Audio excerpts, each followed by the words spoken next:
First, let us understand together what it means to look. To look at our mind, at our brain, at the actuality of thought. We all think. That's why you are here.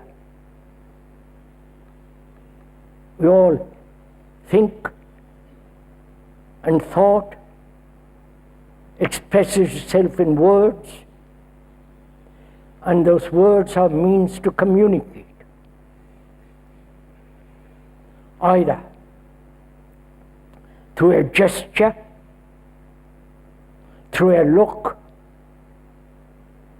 through some bodily movement, to express what you are thinking, briefly.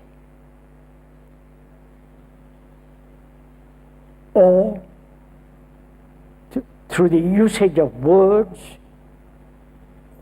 the words being common to each one of us, we understand through those words the significance of what is being said.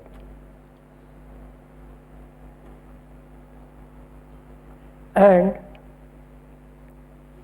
thought being common to all mankind, it's the most extraordinary thing if you discover that. Then you say it's not your thought. It is thought.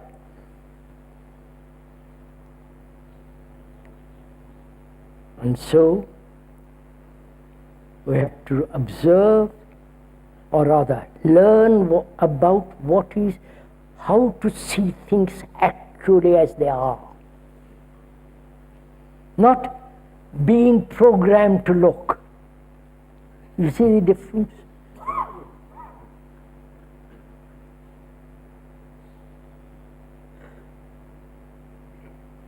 Can we be free of being programmed and look?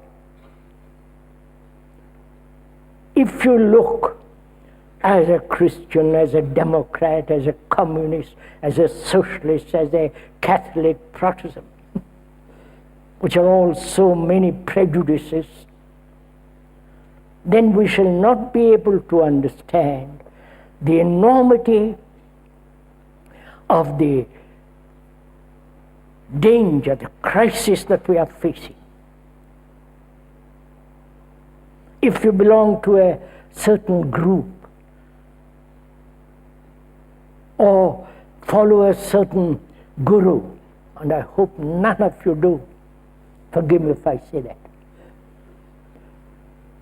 or committed to a certain form of action, then you will be incapable, because you have been programmed, you'll be incapable of looking at things actually as they are.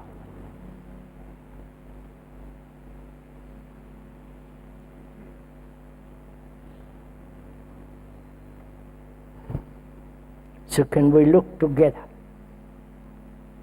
Because the speaker doesn't belong to any organization, to any group, to any particular religion, no nationality, etc., etc. It's only then you can observe.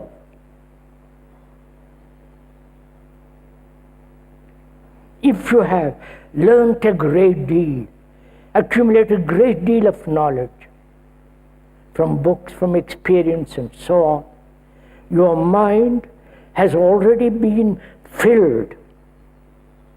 Your brain is crowded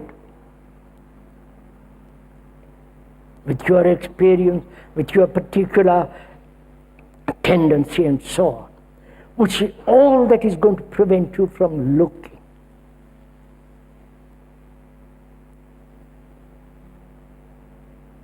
Can we be free of all that to look? To look at what is happening actually actually in the world. That is the criteria. The terror, all that. The terrible religious sectarian divisions. One guru opposed to another idiotic guru. Vanity behind all that. The power, the position, the wealth of these gurus is appalling. Now, look at it. In the same way, to be free to look at what we have been programmed.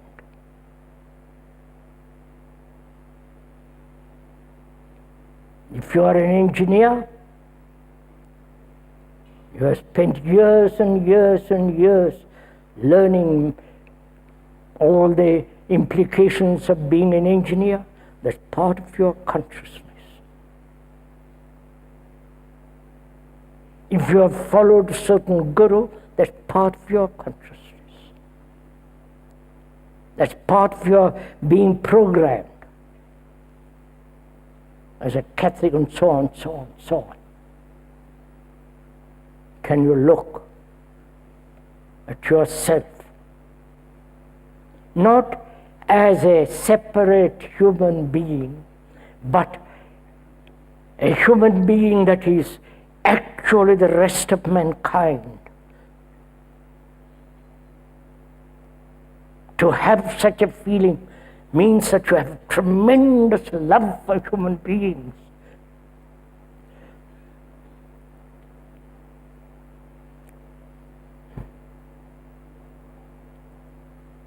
Then, when you are able to see clearly, without any distortion, then you begin to inquire the nature of consciousness, not only the professional and all the rest of the group, but also much deeper layers of consciousness.